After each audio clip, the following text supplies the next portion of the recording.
Okay, so in this episode, I want to talk about how gamification is changing and manipulating you. And this is happening at work, it's happening in apps, it's happening online in big tech and Twitter, social media. It's happening everywhere. Stay tuned, I'll explain how it's being done. You are listening to The Leadersmith, Darren Gerdes.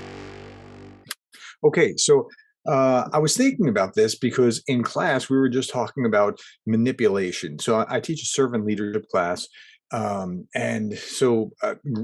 Greenleaf, the author or the founder of the servant leadership school, talks about how manipulation and management are actually from the same root word, which is kind of interesting. It's from the root word, the Latin base manus, which means hand, and the word picture there is as leading someone, leading a horse by the hand, and that's it's. But again, it's the same root as manipulation, and we manipulate people at work all the time. I mean, that's the way that managers do this. Now, there's good manipulation and there's potentially bad manipulation. Good manipulation, as Jocko Willink. I can never pronounce his name. It's bizarre that I always screw that up, but he wrote a book, Leadership Strategy and Tactics, where he talks about, well, we're manipulating all the time. When is it good? When's it bad? Well, it's good when you're doing that in order to help your people grow, and it's bad when it's self-serving. Now, with that as a backdrop, I want to talk about an article I found, just came out last week, about how gamification of everything is manipulating you and how to recognize it. Okay, this is an article by, I think, Stephen Johnson, in Lifehacker, and we were just talking about this in class on Thursday night, and then now I'm thinking about this article, and I'm going, there's something here that I want to talk about. So the article started talking about how gamification is the practice of adding game-like elements to non-game contexts. Okay, so there's nothing wrong with gamification in the sense of turning things into a game. My daughter was just telling me about how. So I was babysitting for a friend yesterday. They had a crisis come up. Sure, I'll sit on the kids while you go do what you need to do. And okay, so all I did was sit there and watch Spider-Man with the kid. So, I mean, it was pretty easy. So she told me that, and she babysits a lot. She's 16. She told me that, well, I turn it into a game. And I said, well, tell me about it. She said, well, to get them to clean up, I pretend like it's night at the museum and I'm the security guard trying to catch bad guys and they're trying to clean up before I can catch them. And I thought, wow, that's freaking brilliant, right? So she walks into the room and they freeze. I don't see anybody in here. And well, maybe I'll go. This is the best part. Maybe I'll go and eat my lunch now. And then she goes in the kitchen and she just eats her lunch and she talks about it. Well, maybe is there bread here? And they're scurrying to clean up really quickly. And, it's getting done, right? Because she's turned something that's drudgery, which is cleaning up, into a game. And the little kids that she's babysitting loves it. Okay. So gamification is not a bad thing. But if it's used in a bad way, like where you're not even seeing it or against your will, it can be kind of a problem. And that's what the author of the article says. But when it's aimed at consumers and employees more and more frequently, it's to keep you addicted, whether it's to an app or to something at work or whatever. And so they go on and talk about how you want to recognize when you're being played by gamification. Okay, so the question that the author poses is, when does gamification become manipulation? And again, manipulation can be good or bad. And the definition, I think Jocko was right. The definition is it used to grow others or help them be better, or is it used to manipulate them for self-serving purposes? Okay, so when does gamification become manipulation? So again, he talks about, he gives the example of when we promise ourselves a reward, like if I get this done, this paper, this, cleaning this room in the house, or that bit at work, then I'm going to buy myself a latte or something, whatever it is. That's fine. No problem. Now, there's more insidious kind of gamification where you'd have like a leaderboard at work about who's got the most leads or who's got the most sales or whatever. And now you're competing against each other. And it can get kind of, rough and tumble with that competition at work. It's nothing necessarily bad, but it's using gamification to manipulate you, to compete, okay, so you just got to be a little careful with that. But you got to know what the rules of the game are and that that's actually happening. Now, much of what the author draws on are from a book called Hooked: How to Build a Habit Forming Products by Nir Eyal, Eyal. And so he's talking about the process of gamification and how companies use it. And again, they're using it to get you hooked, to get you addicted, to get you to spend more time doing their stuff. Now, that doesn't sound like it's helping you grow. It sounds like the latter definition from Jocko of for their own self-serving purposes. And you'll start to see it if you know to look for it. So they want to get you hooked, and it's very intentional manipulation because they want to give you the endorphin rush. So when you're playing Candy Crush and you get that little ding that comes up, the little ding sound because you've eliminated a row or completed a board or whatever, that's to keep you in it. But it's more than Candy Crush. As I was thinking about this, I had just highlighted those bits of the article that I wanted to talk about. A Facebook message popped up and said, so and so commented on your post. Why do I want to know that? I mean, why does it matter what so-and-so commented on my post? Well, they're trying to draw me back into Facebook so that I'm spending more time there because I'm hold this until the last quotation for contemplation and you'll understand why. But they're trying to draw me back in because more eyeballs on their site means more revenue for them, which means it's not about helping me grow. It's about helping their bottom line.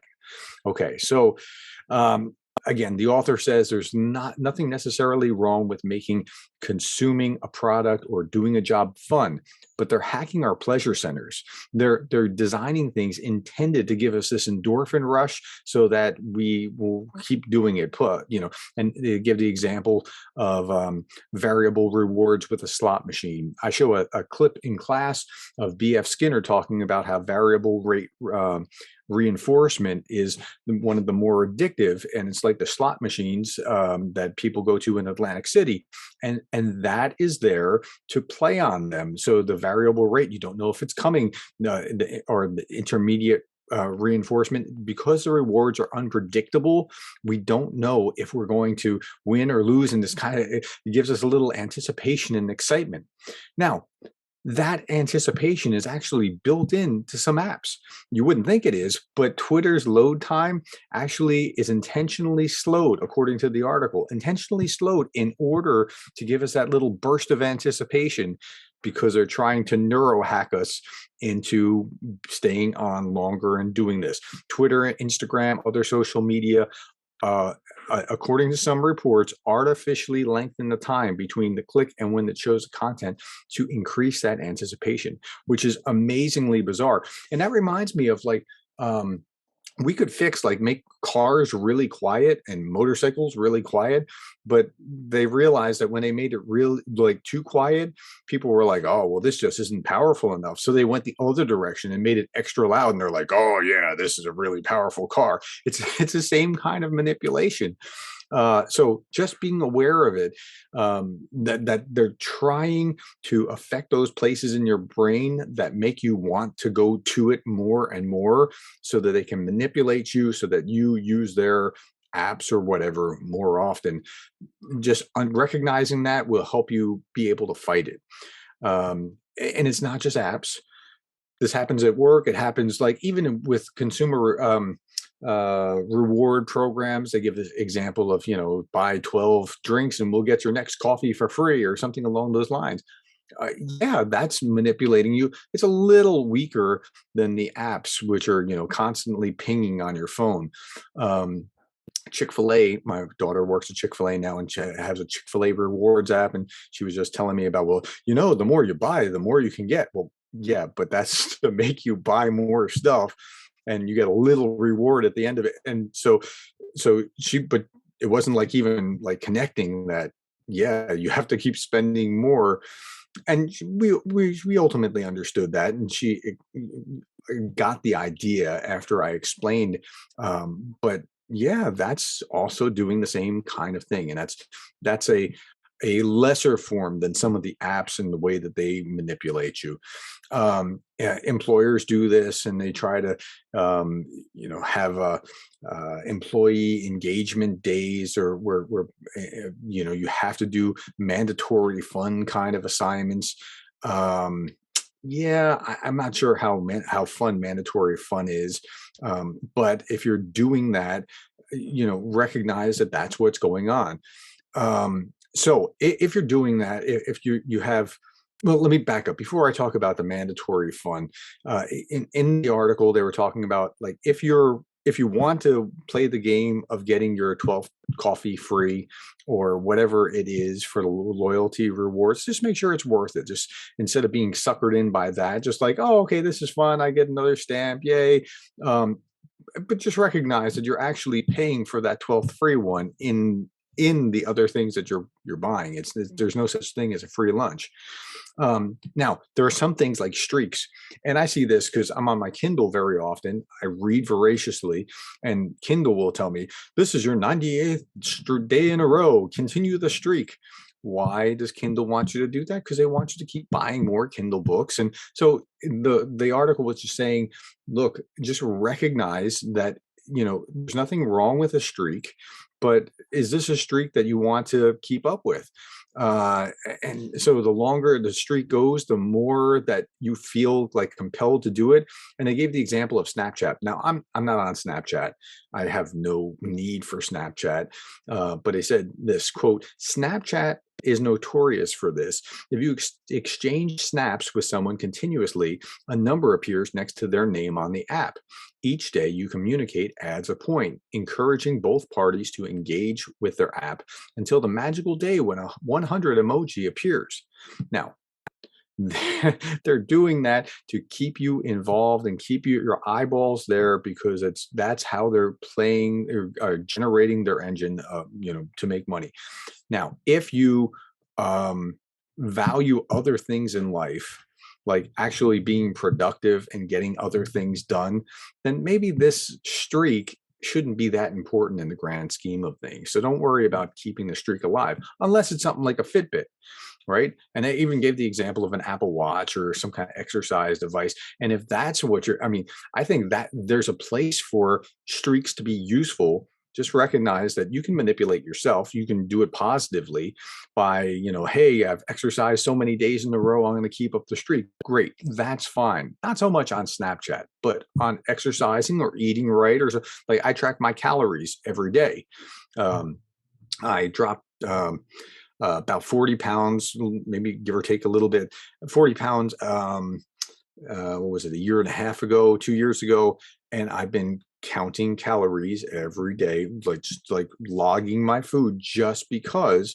Now, and I've stayed down over that almost 2 years now, because I have continued to gamify this by making sure I'm staying within my parameters. That's a legitimate, fair use. And remember Jocko's example of when to manipulate. When the manipulation is good for the follower and I'm leading me, it's good. When it's not good, when it's in self-interest of taking advantage of something, like I'm not taking advantage of myself, but if I was taking advantage of somebody else in order to do that, that's not good. Okay. So just determine when that streak is a good thing or a bad thing. And that'll help guide you of when you should be, following that. But, companies do this all the time with sales contests and leaderboards and mandatory fun. And they say, well, we're all in this together, and, let's get a record number of this or that. Well, that's okay to have a record number of this or that. But when they put undue pressure on people within the organizations, then they have bad outcomes. He gave the example of Wells Fargo. So, and I'm going to quote, while a healthy competitive spirit at work can lead to productivity and innovation, it can also lead to ruin. Like when Wells Fargo employees created millions of fraudulent bank accounts due to pressure from management. And it ultimately cost the company billions of dollars because all this fraud was because management was like, we got to open new accounts, we got to open new accounts, we got to open new accounts. Well, I mean, how? I mean, there's only so many people that want to do it. So at a certain point, people are being forced, they feel, into fraud, and you don't want to get into that. So gamification is good, but you can be manipulated in a bad way as well. Okay, so sometimes he said competing is not the greatest strategy. Okay, the last point was sometimes we use gamification for kind of an artificial community and we're trying to manufacture community. Look, if being within your community, resonates with you, and whatever that community is, and that could be your Facebook community, which tends to be an echo chamber of whatever you believe. So get out of Facebook and talk to real people. um, so recognize that hearing from those people, that's all well and good until it's not, and be careful. So he talked about how to fight manipulation through community. uh, and I'm going to quote again: if you recognize how fake it is, though, your best bet is to usually play along. Now, this is when there's community kind of, just, we are robots telling you this. I mean, and people will just say the party line, like, in order to just get likes. And again, I'm telling you, on Facebook, it's terrible. People will say things like, how many original thoughts do you hear on Facebook? Probably not as many as you would think, given that you can reach pretty much anyone in the world, right? People are very party line, and if you're in one political party and not in the other, they oh, what you said, that's terrible, or vice versa. So, but listen, and he's talking about at work or in these communities or whatever. If you recognize how fake it is, though, your best bet is usually play along. No one has to know what you're thinking at a mandatory team meeting pizza party. After all, you just need the paycheck. Plus, you get free pizza. So just, like, ignore it, leave it alone. Don't get sucked into it. Just, okay, we're here for the team meeting. Go team. Eat my pizza. But don't forget that you and your manager have entirely different, often diametrically opposed motivations, and that's probably why they keep telling you that you're in this together. Yeah, your management wants more work out of you because that's how they keep the machine ginning, and that's how they get promoted. So be careful. Gamification, they conclude, is essentially you trading small endorphin rushes that you get from, like, Facebook like, for your time paying attention to advertising and for giving up your personal information. Now, there's nothing wrong with it per se, but you should at least know the play if you're going to be in the game. Okay, so that's how they end the article. And I think there's something very, very true to all of that. Now, this happens to you at work, it happens to you in your peer groups. It happens to you when you sign up for that buy so many lattes, get one free. And it happens to you particularly in a potent form in apps. And so I want to focus on that for a little bit, because this is like moving up the chain of drugs from marijuana to something stronger like cocaine to Oxycontin or heroin. And apps are the Oxycontin and the heroin of this game. So you got to be very, very careful, because the apps are geared to neuro hack your brain in order to keep you there longer. And the longer you're there, the less time you're spending being actually productive or being in actual relationships with real human beings in the real world. So just be careful with that. Now, I normally end every episode of my podcast with a quotation for contemplation. And here I was just looking up, about big tech per se. And I'm not ending with one particular quotation for contemplation, but actually with a handful of quotes that I want you to think about.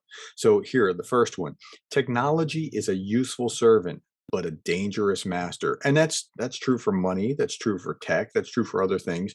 This is by Christian Louis Lange, Lange. I don't know if I'm pronouncing that right. He's a historian. But technology is a useful servant, but a dangerous master. Okay, Second quote, this is by Albert Einstein. He said, "It has become appallingly obvious that our technology has exceeded our humanity."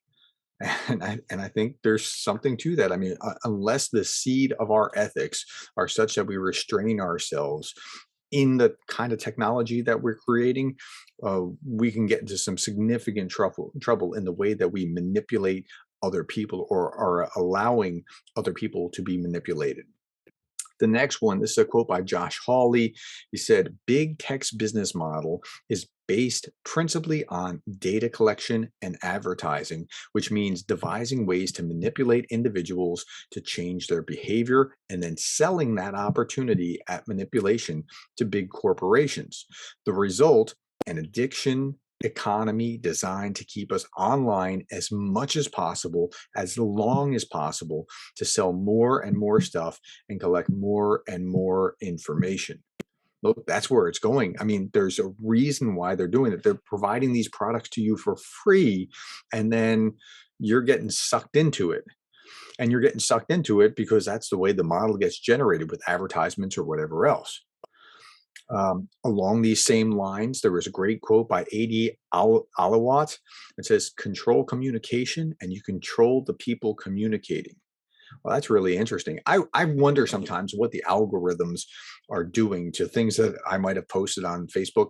And I use Facebook um, almost as therapy, like as a release valve, like to ask interesting questions or just give some little commentary, and then I walk away from it. And later on, I'll look and see if there's any interesting conversation that spurred any extra thought.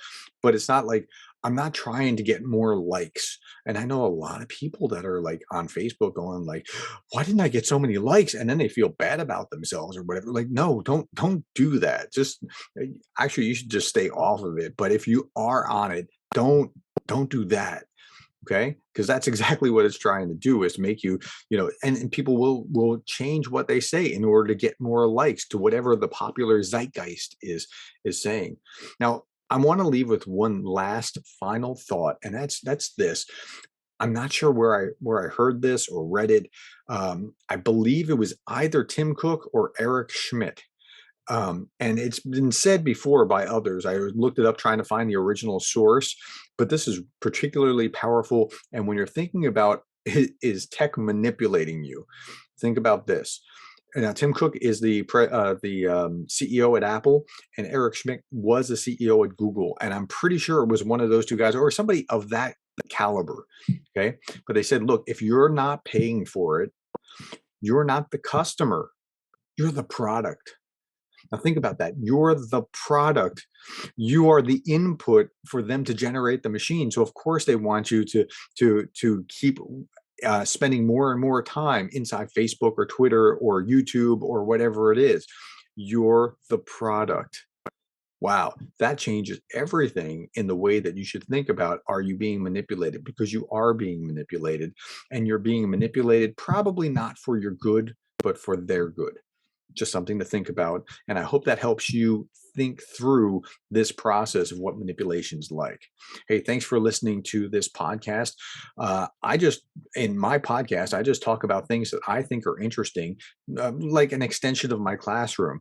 And I do it for myself, for kind of almost a self therapy. I do it to think through the issue. I think through it to talk about, to think through it more and to spread it into the wider community, because I want people to think.